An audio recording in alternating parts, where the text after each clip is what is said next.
Hi, I'm a full-stack web developer. Today, AI produces 90% of my code, all thanks to Cursor. Let's take a look at examples of using it in my project. My name is Alex and I am super lazy. I just hate doing what I don't want to do. What I hate the most is writing code. Don't get me wrong, I like coding. But the routine part of it is killing me. Writing repetitive CRUD operations, adapting old code to new situations, passing props in React, spending hours debugging only to find it was a missing semicolon. Those take the most of the day, and I hate that. Imagine you are on a road to the app of your dream. You are inspired to start and full of energy. You're eager to implement an idea you had at night. Such a pleasant feeling. But as you start moving, you face boulders, piles of burning trash, falling trees, turns to another roads. It looks like someone is just killing all the fun intention. Thanks goodness, AI coding is supposed to help us. My AI coding journey begins with casual copy-pasting to Anthropic. It was going pretty smooth, but I got so tired of copy-pasting the code. First you need to think which files you need to edit, find them, paste it in the chat multiple times, then get the result and copy-paste it back to the files. It sounds so hilarious, tired of copy-pasting code. Imagine the faces of past-gen programmers now. So yeah, I was tired. I always had to decide, should I try AI this time and maybe get the result? Or should I just do it manually and be sure? So AI was used occasionally until I met Cursor. Every day I opened Twitter and it was full of, hey, did you try Cursor? Oh wow, Cursor changed my life. Oh wow, Cursor cured my son's cancer. Then I also saw the Lex Friedman's episode with the Cursor crew. I couldn't resist because Lex makes good stuff. There was one thing and I was sold. You must listen to this yourself. The idea was, you just press tab, it would go 18 lines down and then it would show you the next edit and you would press tab. So it's just you, as long as you could keep pressing tab. And so the internal competition was, how many tabs can we make someone press? So they say the ideal UX is just pressing tabs? This sounds great for such a lazy guy as myself. And I installed the thing the next moment. At first I made a big mistake. I thought of Cursor IDE as an IDE. What makes IDE different from text editors such as Sublime Text is that IDE is deeply aware of the codebase. So it can do smart stuff like jump into a definition of method. I thought Cursor has the same level of code awareness, but AI enhanced. I naively believed it will know every part of my codebase, every constant, every dependency in every file. But no, Cursor is just a fork of VS Code, but with the Ask AI panel, that's it. You still need to point it at your code manually. Keep it in mind, Cursor is not magic.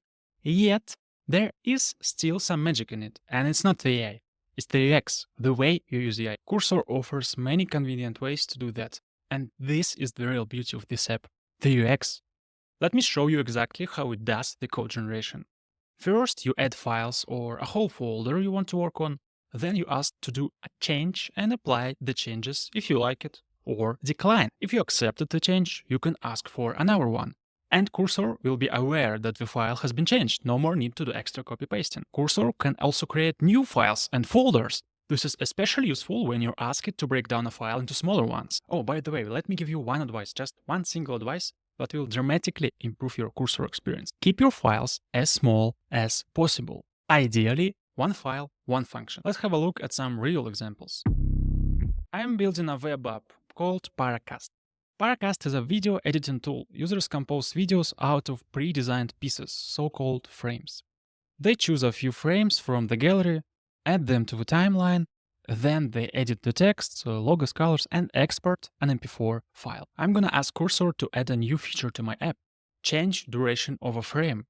Each frame from the gallery has a default duration.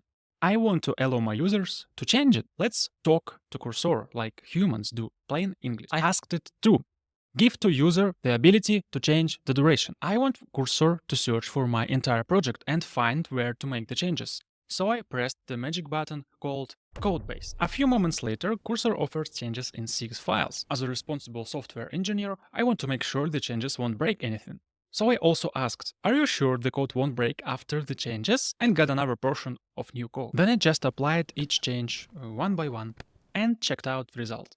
And mamma mia, it works. It just works. No errors, no backwards compatibility issues. The only problem is the interface.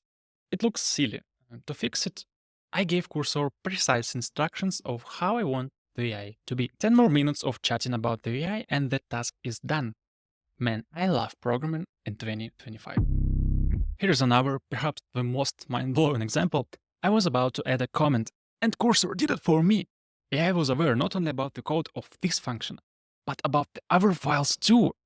But honestly, these moments doesn't happen often. As I said, Cursor is not that mighty. It's technically impossible, but sometimes Cursor does extra and it gives me goosebumps. But what AI is always good at is refactoring. Consider the next example, splitting one file into many. Cursor has that feature called Composer. The idea is to have a chat box, but brave enough to do something. When chat only suggests, Composer actually goes and does the change for you. Imagine doing this with ChatGPT or manually. Crazy. Oh, by the way, why do you think people are not praising GitHub Copilot? I was genuinely shocked when I found out that Copilot can't create files. Here's the GitHub's official position. Copilot should be used to best generate code suggestions and then assist with writing code. The developer takes the charge to create and manage files. And now the cursor again. Press tab, press tab, press tab. Man, if your app is more complicated than tab, you will lose the race. People are getting lazy. Adapt or die. What I truly loved Cursor for is that it brought me the joy of software engineering back. If you follow my posts, you know that I have built and sold a huge SaaS landing page builder. It took me 4 years. 4 years of fighting bugs, props drilling, writing miles of CSS, reading docs. I'm so fed up with programming, man. But I still like building software. With AI, I can do what I like and skip what I don't like. The most thoughtful of you may think that programming with AI is stupid. How can I rely on the code produced by a machine? And the answer is easy. I'm not afraid to add AI-generated code to my SaaS because I can validate if it's good. Yeah, it means AI coding requires knowledge and experience, so if you're a beginner, start with learning the basics. Make a pet project manually using AI occasionally as an assistant.